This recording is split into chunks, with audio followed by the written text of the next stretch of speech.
This is gonna hurt. It's time for the Suffering Podcast. From a very early age, we're taught that our choices define us. Hanging out with the wrong group of friends will inevitably get you into trouble. Don't work hard in school, and you'll fail or get left back. The choices of youth rarely have any consequences, and if they do, they're usually mild. As we grow older, the results and responsibilities of our choices grow exponentially. By the time we're adults, we are prepared for full accountability. Not every choice you make in life is going to be soundly thought out. Some will be rash and carry severe penalties.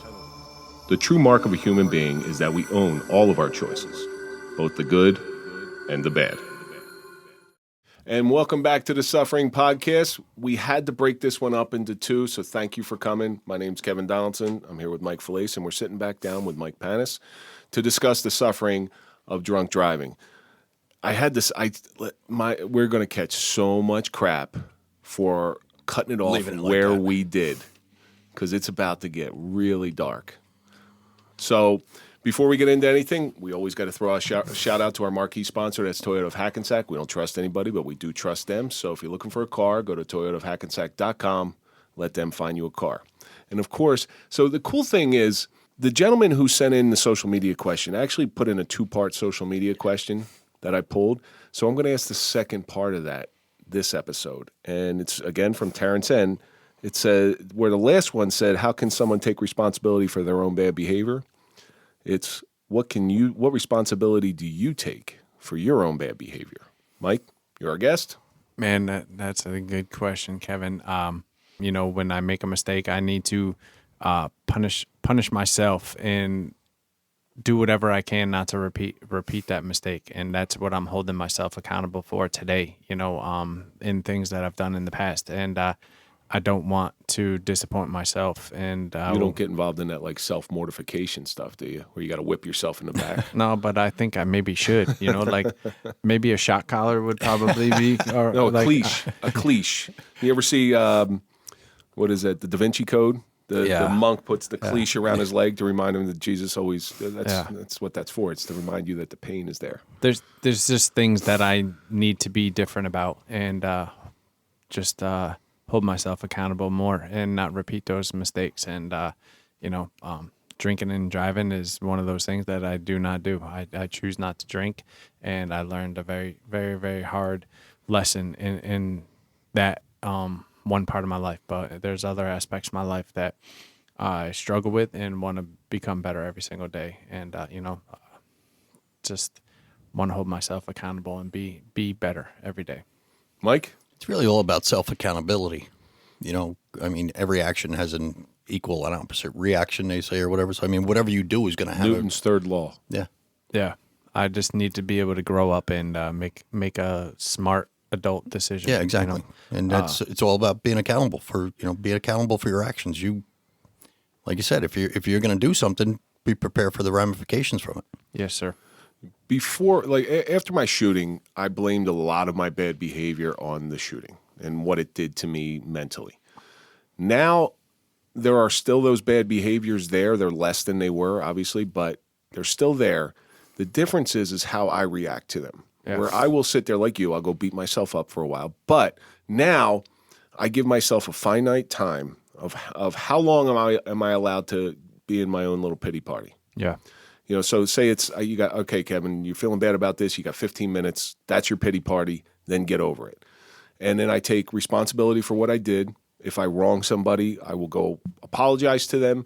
I will say, I'm sorry. I'll try never to do it again. I cannot promise you. I do not want to promise you I'll never do it again. I'll try. I will try, which is the lowest form of commitment. But I will try. But nevertheless, it's about me taking that experience, taking that suffering, learning from it, and trying to turn it into some form of success. Yeah. Terrence, I can't thank you enough for giving us 2 social media questions. That's a Suffering Podcast first. Keep sending in your questions. We will try to get them on the air. So before we go any further, I know we left off. You just had an accident. Cold night in Connecticut. You just had an accident. You got thrown 20-some-odd feet from the car. You're unconscious. It's cold as hell out. Yeah. You were out drinking. Yep. And your friend Rich was in the front seat. The game is playing on the radio. The game. Yeah, it was the CD. The game CD. white. I still can picture it right now. It was white, and the game was written in red letters. And yeah. We got to get in touch with the game. That was the documentary. That is correct. Yeah, we got to get in touch with the game. Yeah, Lloyd. Say, you son of a bitch! Look what you did. I love music. I love music, and I remember exactly what CD was in.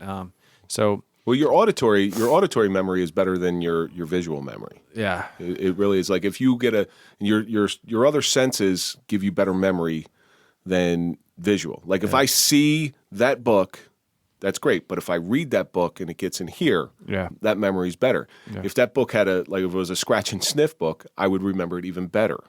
That's the truth. Like you can remember how many times you walk past somebody and they're wearing a particular type of perfume from an ex-girlfriend.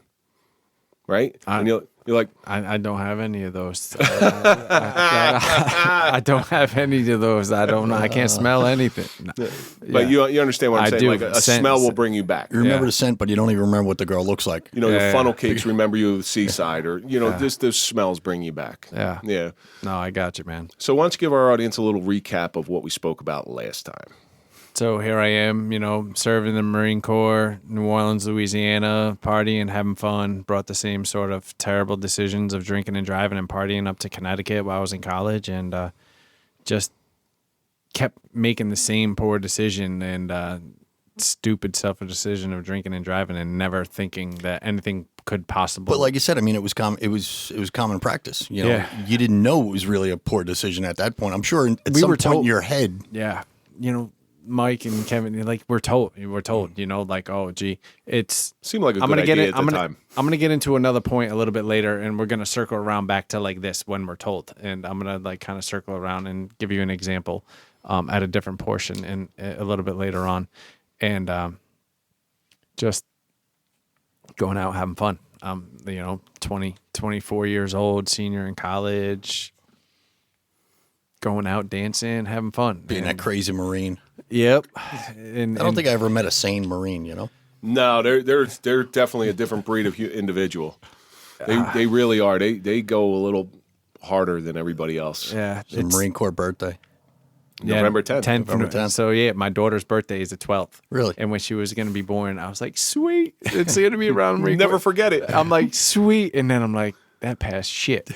Then Veterans Day, I'm like, oh, she's going to be on Veterans Day. And I'm like, shit, she didn't come. And then on the 12th, my daughter was born on 12th. I'm like, damn, Bella gets her own damn day. She don't need to share it with anybody. She waited. She didn't want to share it. Yeah, so Bella, she is one of the best things that has ever happened in my life. We had an old Vietnam Marine in here, and we touched very heavily as November 10th should be a national holiday. Yeah, hell yeah. Ton Tavern, Pennsylvania, man. Yeah. Like dudes fighting up in the bar and say, hey, we're Marines. Then that's where it came from. 276 years old? I don't know the exact 200. It's 1775. Yeah. 26. Yeah. So, just partying, making bad decisions in college, and left the bar. Gonna make it home just like every other night, Never thinking of the consequences. No, and it's my turn to drive this night, and left the bar, and almost home. Hit a tree. I got ejected from the vehicle, unconscious, and I think I was just getting into this. Someone that was actually coming home from a date himself, and was almost afraid to like stop because I think he had a drink or two before with his new girl or girlfriend or whatever, and he saw my car crashed on the side of the road, lights on, stereo blaring, and ran across the road and slipped on his ass like twice trying to get to my car, and saw me laying in the snow in the fetal position, like unconscious. Banged up, bloody. Yep. In this, I mean, like it's like snow on the ground, so whatever blood like shows up that much more, and it was early morning, dark still, but I'm sure the lights and stuff. I'm sure he probably didn't see a good sight and something that no one would ever want to come across. And he went around the other side of my vehicle, and my friend Rich was slunched over and had his seatbelt on, and called 911, and police and EMTs and all them showed up. Rich was unconscious. How about the guys in the backseat? All home. Dropped them all off already. Oh, you did? So it's just you and him in the vehicle? Me and Rich on our way home. We were like dropped off my buddy at my college, which is right up the road from Eastern. Dropped off my shit. So imagine what these two guys that you dropped off early feel.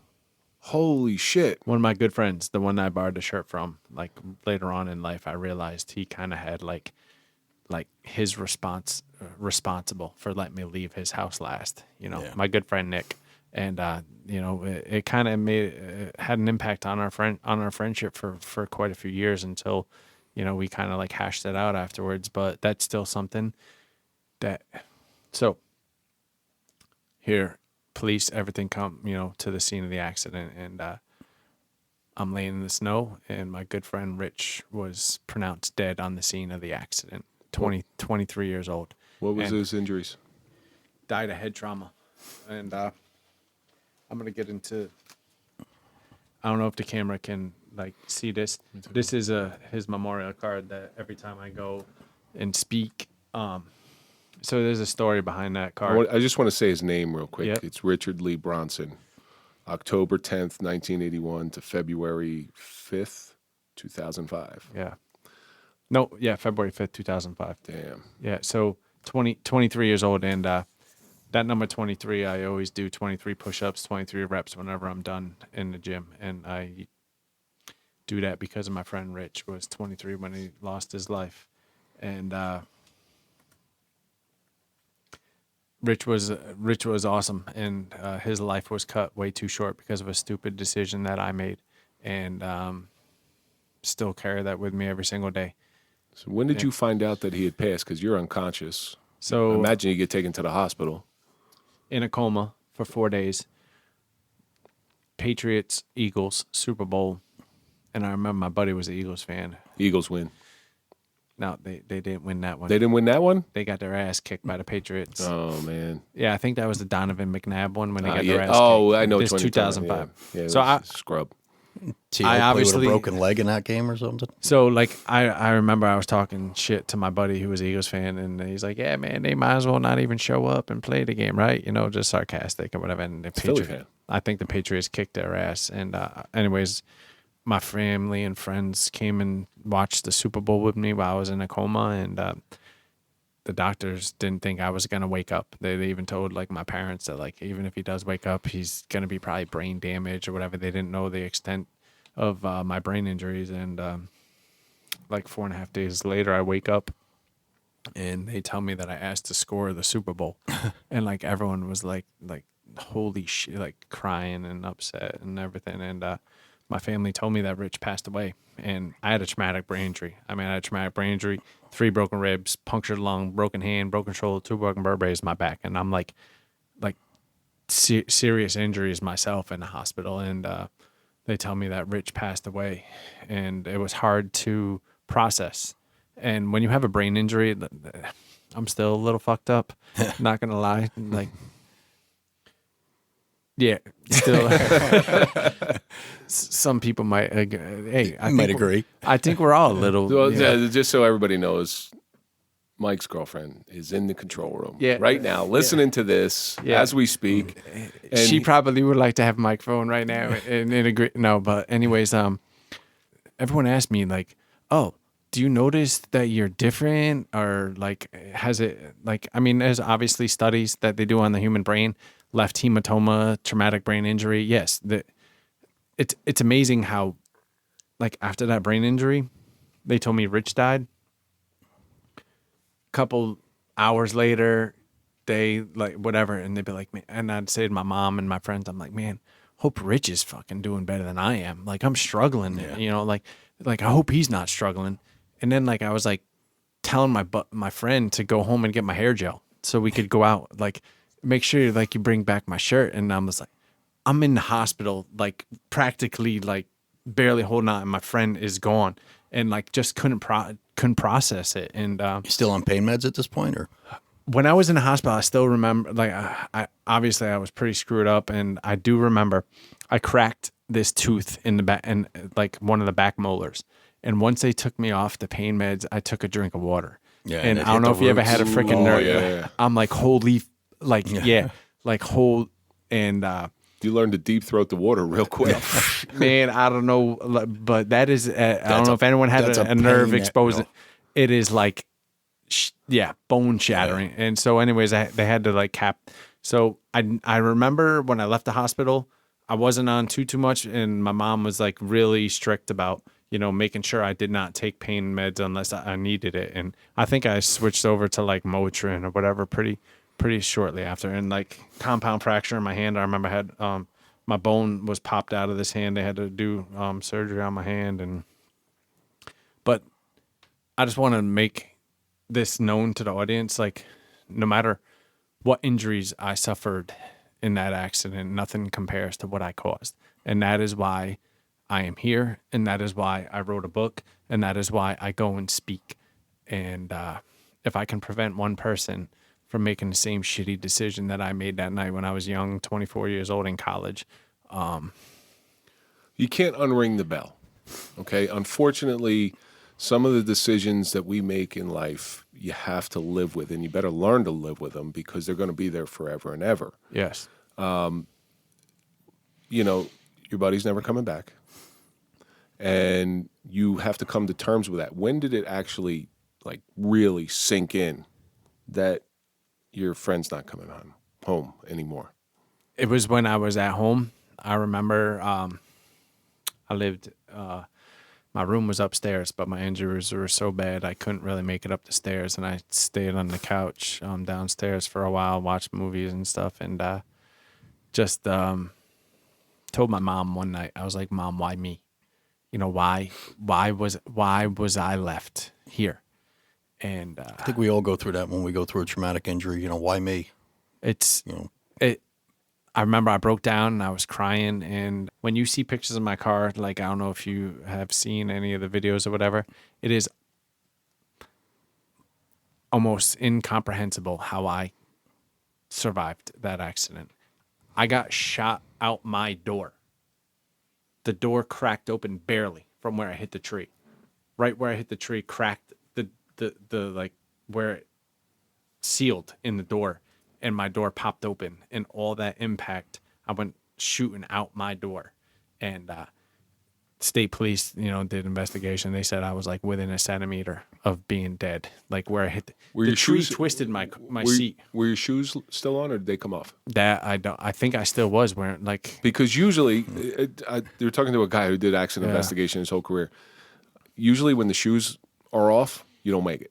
Yeah. I'm dead serious, and that's usually where the point of impact is. Yeah, I was like flying, all the impact. So I use the example: if you throw like a rubber ball against the wall, what's going to come back at you? The rubber ball's coming back at you.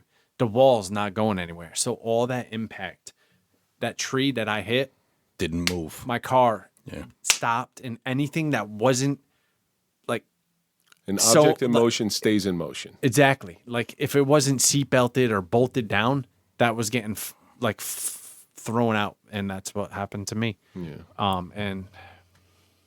Yeah. So Rich, I guess the way the roof caved in, I had a sunroof, I had a Nissan Maxima, and just suffered life-threatening injuries that night. Now, how did your family take it?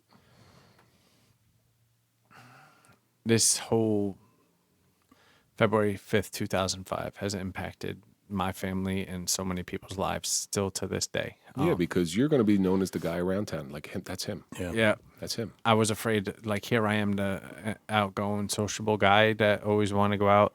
I didn't leave my house. I didn't leave my house and go anywhere for a long time. And it's awesome that you bring that up, Kevin, because the support that I've gotten from my family and friends has been so good. And even this memorial card that I have right here, this was given to me by Rich's dad. Rich's dad was a police officer, Groton police officer, retired Groton police officer. Used to give death notifications to families. And here he is. Yeah, getting that knock on the door. 4 something in the morning. I don't know the exact specifics, but I had spoken with Rich's dad before at a military base up where I'm from. And I had to hear his side of the story with my friend Rich's coroner's picture up on the PowerPoint screen while I spoke as an inmate while I was incarcerated. You want to talk about powerful?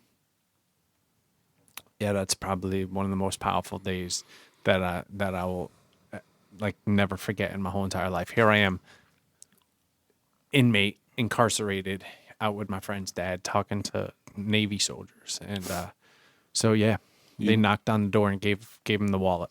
You, being a parent, there's two things. Number one, no matter what your daughter does, no matter what your son or daughter does, or what my sons do, Yeah. they're always your sons. They're always your daughters. Absolutely. The loss of one, no matter how much you wish it into existence, they're not coming back. And you got to live with it. When was the first time that you were able? Well, first of all, let's back up. What did they tested in the hospital? What was your blood alcohol? 0.16. So you weren't even like that far gone. Well, now it's double the legal limit, right? Yeah. It's double the legal limit, but I mean, I was drinking 10, 12, 30, you know. if you're partying as much as you said you were, Tolerance. Tolerance. You build up a tolerance. there was much worse days. My mom, I'll still never, like, my mom even asked my friend Nick, they're like, Nick, was he fucked up? Like, Nick's like, hell no. Like, I've seen him, like, much. It's, you know how we spoke about taking responsibility earlier? Black ice, driving to, you know, like, yes, everything happened for a reason. Like, I should never have been going that fast. I shouldn't have been drinking and driving. You know, You hit the perfect storm. Yeah, I was going to say, you should have heeded your mother's advice. It's- The snow's going to melt, and the roads are going to get icy. It's crazy. Like, the back roads at this, like, I go by it all the time. My family lives near that where my accident was, and it's on a hill, like this tree. They just cut this tree down. I'm not kidding you. This past 6 months ago, everyone's like, "Why?" This tree was literally touching the roadway, and just it had snowed the day before, and then that Friday it got warmer and it melted, and it was like one of those shady spots that when it was like 9 degrees out that morning, single digits. So the sun didn't even have a chance to melt. And it was anything, just right? like kind of wet on the road, and it was like glare ice. And the kid ended up testifying. Like, so we'll get into that. I was arrested for 2nd-degree manslaughter with a motor vehicle under the influence of alcohol. 10.5 years in prison, a felony. 10.5 years in prison, and yeah, that's kind of hard to wrap your mind around. But then you run into the sticky situation where you know you did something wrong. Like, there's no doubt in your mind, and I can tell just by talking to you, you know you did something wrong. But at the same time, you don't want to lose 10 years of your life. So what do you do? Do I plead guilty and own up to it? Or do I... Or you fight it, and look for a legal loophole. And So I was pretty messed up at the time. My parents had hired an attorney while I was, you know, like, it's still like the attorney did his best. You know, I remember I ended up moving up to Boston. Working on Bourbon Street, high-end restaurant. Like, my whole life was like in limbo. What am I going to do? Going to, you know, like, am I going to jail? Am I not going to, you know? So I'll never forget the last time I went to court. It went on for like almost 2 years. Like, here I am, like, grieving the loss of my friend. Like, didn't even want to, like, be back home around, like, my friends and stuff. And, like, wishing that I pretty much wasn't alive myself at, you know, at times. And going to court is reliving the whole incident again. It's like, it was my first, you know, kind of experiences with the court, you know, criminal justice court system. And, Not to mention, I don't know if this ever crept in your mind, but you're not a bad-looking guy. Look, I don't go that way, but you're not a bad-looking guy, and now you're going to go to prison. I know you're a Marine and all, and Marines are tough, but Yeah. I'm sure you weren't too keen on taking a couple hot dicks to your mouth. yeah, man, I may be That's tough. you know, but, it's a nice way of putting it, Kev. Listen, I'm coming out and saying it. yo, man, the mentality in prison is a lot different than the mentality in regular world. Yeah. And I'm just gonna let you know that for yeah.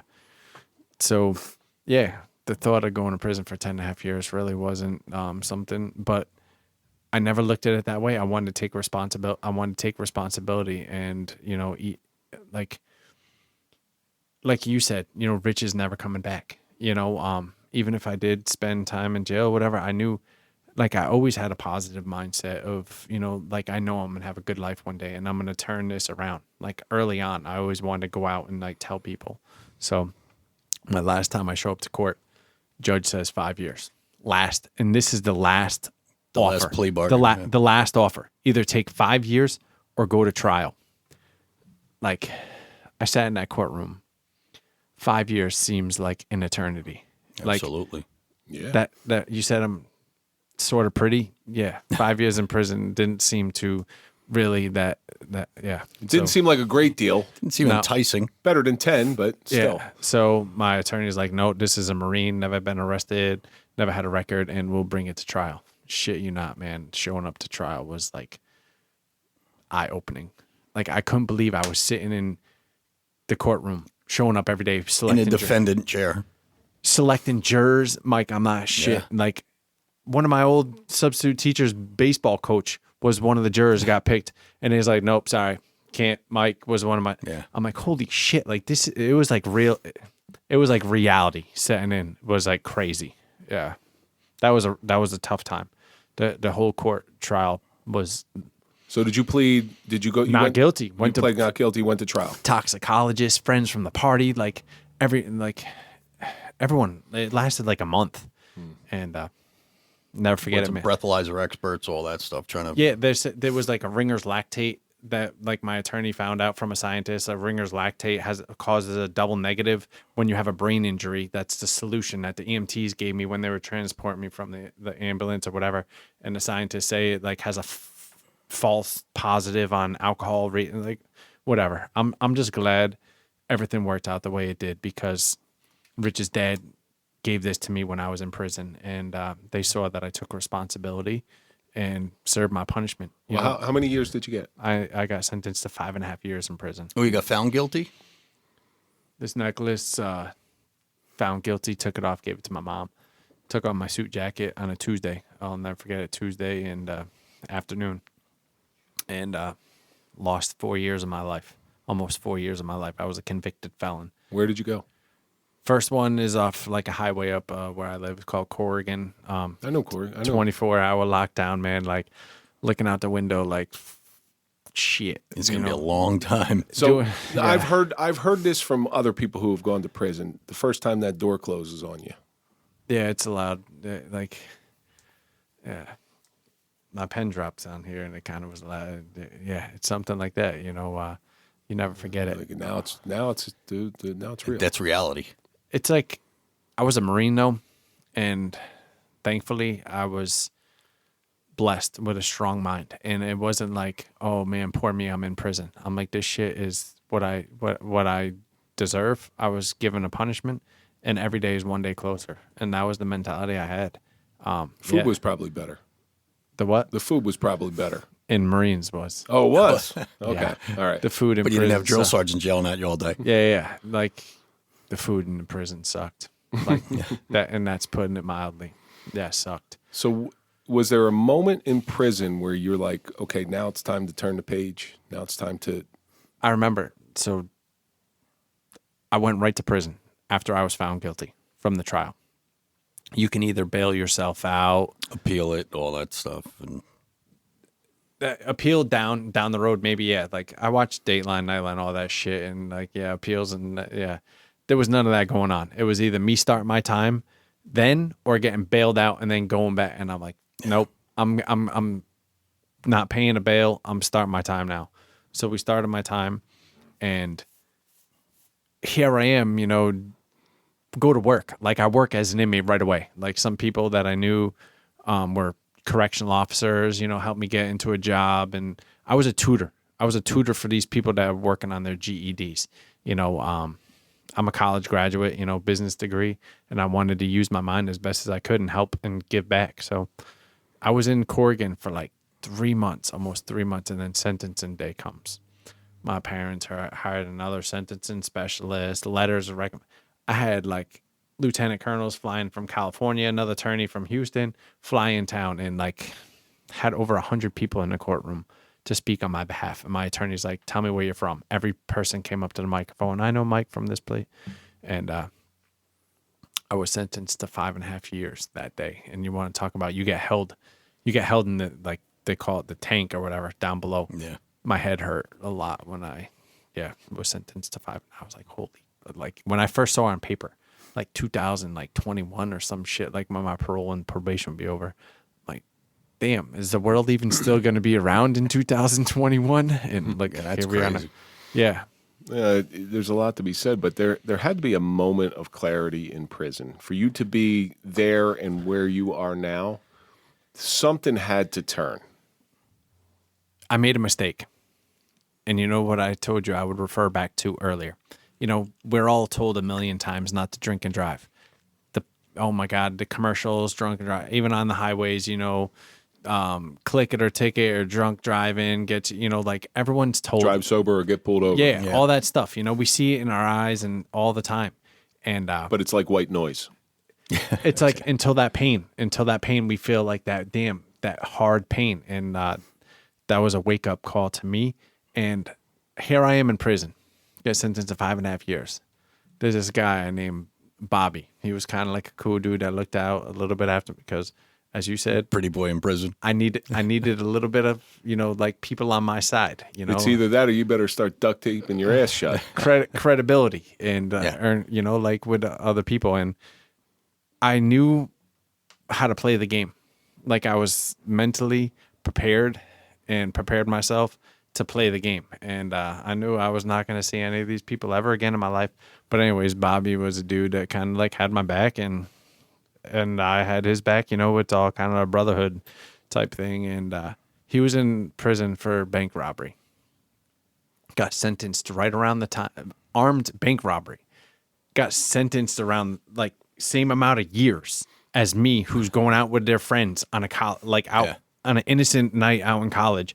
And my friend is, you know, killed in the accident. And here this guy like knows he's going in bank and he's going into a bank with a gun. And like, so I always, when I speak to kids, I'm like, you're not going to go rob a bank. You're not going to be like, oh man, I'm going to go like after school today, I'm going to take my dad's 9mm and go rob. No, it's like, and how I refer to it, drinking alcohol, it's like a society accepted, but like that punishment, we all are told not, you know, like about it.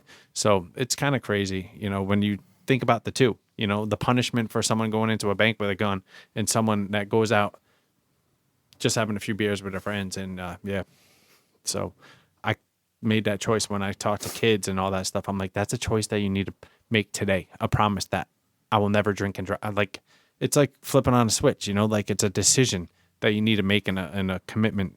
So yeah, I've committed to that. As your time starts to run out in prison, you're getting closer, you're starting to see the light at the end of the tunnel. What was your plan? You had to have a plan. Shit. Wasn't to go out and have a beer, I know that. Like, so I knew, no, hell no, man. Like I had quit drinking before. It brought too much, like it just brought too much pain in my life. And like I can go and dance like I'll go out and dance and drink club soda and cranberry juice or water and be just fine.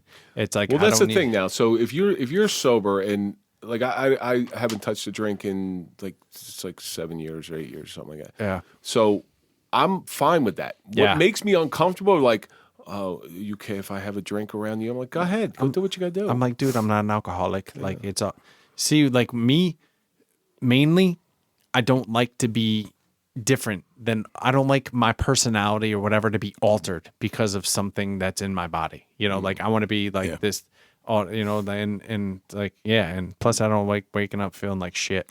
Yeah. I'm not 25 years old anymore. Takes a lot of time to recover. Yeah. I'm all good. And plus that shit's a waste of money. It's all good. Now, what was your first conversation with Rich's father? His friend worked in the prison that I was at, Brooklyn Correctional Institute. Man, you're lucky you didn't get an ass whooping. Yo, lined up me to see, I wanted to talk to him. My counselor, I let him know that I want to go and speak. I want to talk to him. They set it up through glass, like, which obviously, you know, like for, you know, jail, you know, like who knows, you know, like you see, you know, defendants and all that get into it. So they had to do it, you know, first through the glass on a phone. And I told Rich's dad, I'm like, I'm so sorry. Like I would do anything to take back that night. And like, Michael, we understand it's how you're going to live your life from here on out is the relationship that we're going to have. And ever since then, I took a promise to myself that, you know, I would never disappoint them if I had the opportunity to get out of prison early. Like if they wanted to, they could have came at my parole hearing and be like, nope, Michael's staying the whole time. So exactly. I got out earlier, you know, like around four years. And I cannot thank them enough. You know, we have a good relationship today. And it's something that I never forget. You know, like I talked to you guys earlier, you know, like losing your freedom. Some people, have a short memory and they continue to do shit to like go back. And I'm like, man, not me. I'm good. I enjoy my freedom too much. Like we said, that strict punishment is going to change your mind about making that decision again. Yeah. So I cherish this time being able to pass on a story that is gonna, you know, like Rich's name will be carried on forever. Now, how did this come about where you chose to write about it? Was it a cathartic thing? I've always been a speaker, and going in high school, you know, like everyone does like a group project. Hey, we're doing a project on, you know, this, and you have your note cards and be like, okay, you got to go up and share in front of the class. How many kids are like, man, I ain't talking, you know, like I always was like, hey man, I'll do it. And I just knew that I was left here partly to carry on a message, and the message of the terrible decision that I made, and wanted to get it out there as best as possible. And literally less than a year after my accident, I was speaking at my high school, like knocking on doors, telling people I want to go talk to the kids. And like, in order to be an effective speaker, you need to kind of like brand yourself a little bit more. And I'm only one person in one place at one time. I only can be here sharing this today. And with my book, I knew that was it's be able to reach more people on a larger scale. Well, you know, it's funny when you said you were asking a question, why me? Yeah. Maybe that's why it was you. It's because you could, you know, go out and speak your mind freely and comfortably. A lot of people, like, I get like choked up sometimes, you know, like Tiffany had came and saw me. So I'm speaking in New Jersey last year, and that's how I'm even here today. You know, I'm speaking at Fort Lee High School, New Jersey, and we stay in Hoboken, and almost get run over by Benny Love. Benny Love. Benny Love. And, like, no shit. Talk about things coming full circle. Yes. It's like Tiffany was training for a marathon, going for a long run. I'm like, all right, cool. I'm going to go like sell books. Like I have a bag with like, I go, hey, you guys like reading? I'll like go up to strangers and be like, want to sign a copy of my book? So I'm going, and here I am trying to save the world, help everyone. A car is backing out of their garage into a tight road. And here I'm walking up towards Benny's sports car. Every road in Hoboken is a tight road. Yeah, no shit. Like, I'm like, how are the garages underneath? Like, how's this dude? And he just not even paying attention and just backing out. So I'm like, hey, I'm going to save the world and back this guy out so there's no accidents. Well, here I am standing in the middle of the road, and this freaking canary yellow Ferrari comes flying up the road, and I'm standing, and I'm like, holy shit. Was his name on the Ferrari somewhere? Because usually Benny puts his name on every car he has. Little did I not know until I walk up by the sports complex that this dude in the Ferrari is like part of the sports complex. I'm like, yo, man, you almost killed me. You want to buy my book? And he was like, hell yeah. And we end up talking it up, and here we are. Like Benny, that dude is one. People are put in your life for a reason. No doubt about it. And here I am. You know? The story of how we got connected was you had listened to Benny's story, and you reached out to me on social media. Saw your story too. Yeah, and so you tell me a little bit about your story. Tell me how you met Benny. And the first thing I did is I called Benny up. I'm like, Benny, what's that's about as much vetting as I do on people. Yeah. When somebody's in here, they become family, and their word carries a lot of weight with me. Mm-hmm. So Benny's word carries, number one, Benny scares me from time to time. If Benny says do this, you do it. You do it. You do it. And I remember calling Benny up. I'm like, what's up with this guy, Mike Panus? Tell me what's up. And he goes, he's a good dude. You know, I almost ran him over. It's like, so you're just trading guns for cars now. But Benny's word held a lot of weight for me. And then when you and I started talking, and I started watching a lot of stuff, you sent me some stuff about you, and I'm like, wow, you know what? We have talked to a lot of people with alcohol problems who have had DWIs. When you told me about your friend Rich and how he lost his life, I'm like, yeah, that's a powerful story. Yeah. Because it's something that still goes on. It's still normalized. There was an incident not that long ago where people think nothing of having a few and getting in a car, and it's all well and good when you make it home, but what about that one time you don't? I take it personally. Now, obviously, you know, no one, like, you can have someone pick your ass up at you. I mean, there's military bases that have a driver come out with like 2 vehicles. They'll bring you and then come and bring you back the next day to get your car. There's like no excuse now. Especially with Uber and Lyft and all that stuff. I mean, it's just complete selfishness. And I hope moving forward, not as many people make the same bad choice that I did. And I'm going to continue to go out there and tell people, I'm like, look, man, like, this is not, like everything that I do is kind of like, has like a little bit of it's a lingering, like, nag, because my friend Rich isn't able to, like, do this, or his family's not going to be able to see this. It's like just something that I'm going to live with for the rest of my life. And, Well, the funny thing about you is, when you drive down the road and you see the signs, stay sober or get pulled over, yeah, it's just a sign. yeah, And it's more like a hypothetical. yeah, You're the living reality. I say to you, it's a lifestyle. yeah. It's real. I take it personal, and I think being able to go out and speak to people in person and hoping that I can say something that will trigger them to remember, and like I said, it's a promise. Like, you have to make today. It's like, I'm not gonna go rob a bank with a gun. Like, hello, most people in their life aren't going to make that decision unless they're pretty fucked up and doing it for drugs or whatever reason. There was that time I used to wear the president's mask and go in there. Yeah, me and my 3 other friends. That was a good movie, man. That was movie. A good, That was my life. No, shit, that was a good movie. Going out and talking about this, I guess, is very like therapeutic for you. It's when I get a message from someone, Mike, like, reach me on social media or whatever. Like, a dude texts me I went to New Mexico with my daughter, the government, Clovis, New Mexico, Air Force Base, Special Forces. A dude's like, man, I just wanted you to know, man, you had such an impact on my life and your story, and I will never make that decision. And it's just little things like that. And like, when I'm in my town, or like, hey, you're the kid that came and spoke in my high school, or whatever. It's better to be remembered as that versus you're the kid who got into that DWI and killed your friend. Yeah. You see how you changed your stars? Yeah. Your military background, did the military have were there any repercussions in the military? No, I was completely out of the military, and because that's a dishonorable discharge, right? Yeah, if that would have happened, while I was in the military, I would have went to the brig, never been honorably discharged. Yeah, I was completely out, going to college, using my GI Bill. It's embarrassing to the Marine Corps, because once a Marine, always a Marine, and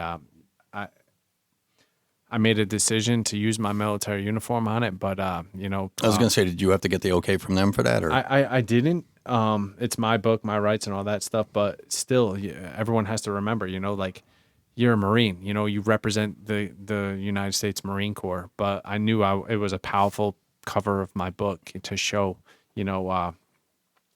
like, there's struggle involved, and we all can be this one big, bad, tough Marine, but one decision can, flip your whole life upside down, and that's what happened. Everybody falls. It's how you get back up.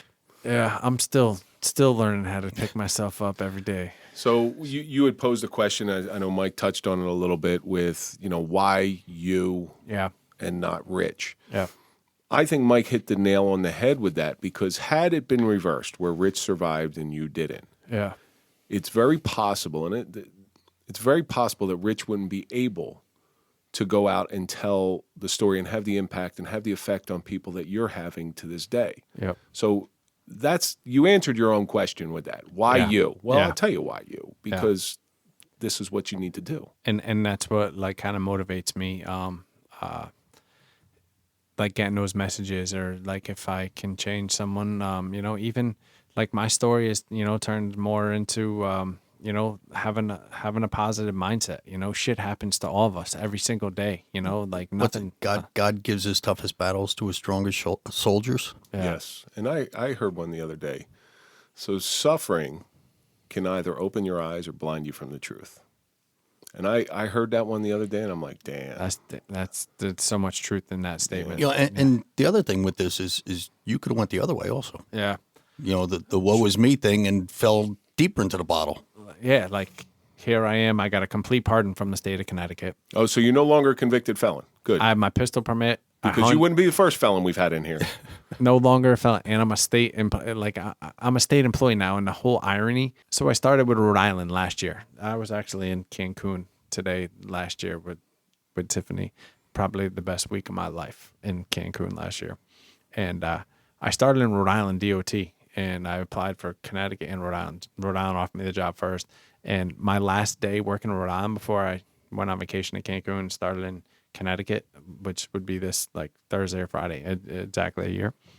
My last day, following the inmates in Rhode Island picking trash up on the highway, and I'm like, holy, I never did that shit before. Yeah. Like in my last day in Rhode Island, I worked there. They're like, hey, Mike, you're going to be in a crash unit following behind the inmates, and I'm like, no shit. And I go up to those inmates before I left. I treated them with respect, always and I went up to them like, hey man, I just want to let you know one day I was in your shoes and here I am. You can do the same thing. So just make sure you continue to go in a forward path. And they didn't probably know exactly what I was talking about, but like, I was like the irony. And then here I am now working snowstorms and when we get ice and I'm out plowing and salting the damn roads. Yeah. And it's like, what? And like, holy shit. How life comes full circle. Yeah, like I'm a state employee. I was a convicted felon, and now here I am. Like here I can do that stuff. So I'm grateful for the opportunity. So where can our audience find your book? Kevin, I'm actually gonna sign this one. This one's for us. Yeah, you better sign it. I'm gonna sign this one for you, and make sure you too, Mike. You're gonna get a signed copy as well. And Live with Honor: Turning Tragedy into Triumph is available on Amazon. You can go to my website, MikePanus.com. There's a link to the Amazon link there, and check our show notes. It'll be on there. I'm on Instagram. Facebook. What's your Instagram? Mike_Panus and Mike Panus on Facebook and all the others. And also like anyone out there knows anybody who needs to be spoken to at high schools or had contact at high schools around prom time, graduation time, or any connections with military bases, I'd love to go out there and speak and share this powerful message. That's all through your website? Yeah, they can contact me. There's a contact page. Go to MikePanus.com. And send me. You should tag team with somebody who talks about teen pregnancy. This is the perfect mix. Yeah. Don't drink and drive and don't get pregnant as a teen. Yeah. That's prom stuff right there. But that's awesome, though. I want you to sign that for us, and we'll have a prominent place in our studio, and we'll do everything we can in order to push that one out. And lastly, I just want to say thank you, Kevin and Mike. It is such an awesome Andrew over there on the work behind the scenes.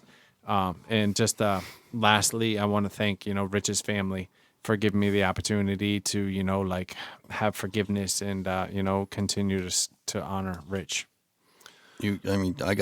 I got goosebumps through this whole thing. I mean, you are an incredible person. You really are. Yeah.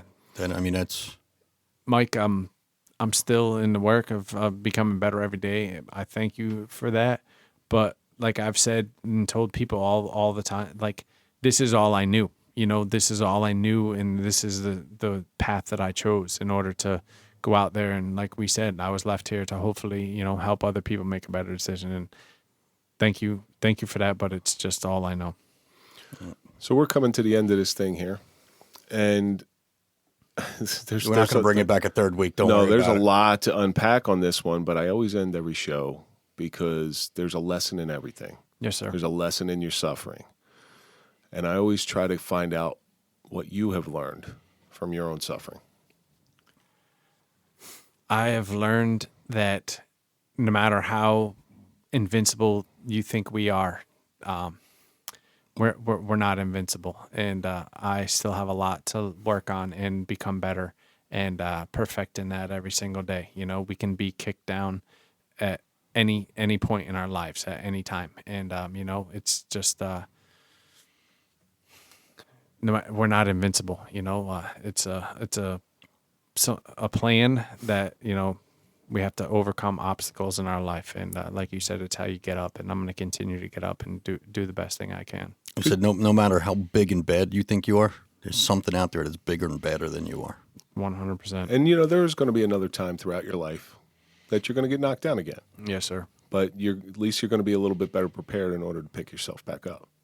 But well, listen, if I could say anybody's going to pick themselves up, I would say Mike's going to do it. Mike's going to do it. Well, thank you guys so much. That means a lot. Well, thank you so much for coming in. This has been eye-opening. It's been wonderful. 100%. I can't wait to read my signed copy. Yes, my sir. own personal signed copy. Yes, sir. Yes. And that's going to do it for this episode of the Suffering Podcast. As always, let's think about all the stuff that we learn. Youth issues have ripple effects.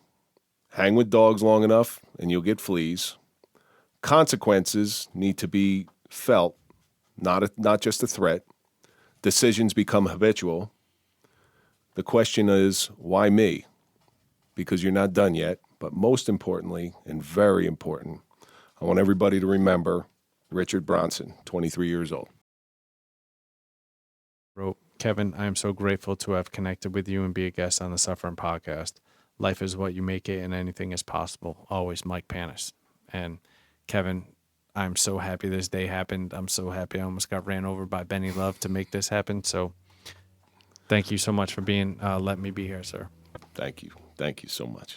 That's going to do it for this episode of the Suffering Podcast, The Suffering of Drunk Driving with Mike Panus. And don't forget to follow us on social media, LinkedIn, TikTok, Instagram, Facebook. Follow Mike at Mike_Failace. Follow me at Real Kevin Donaldson. Of course, follow the Suffering Podcast.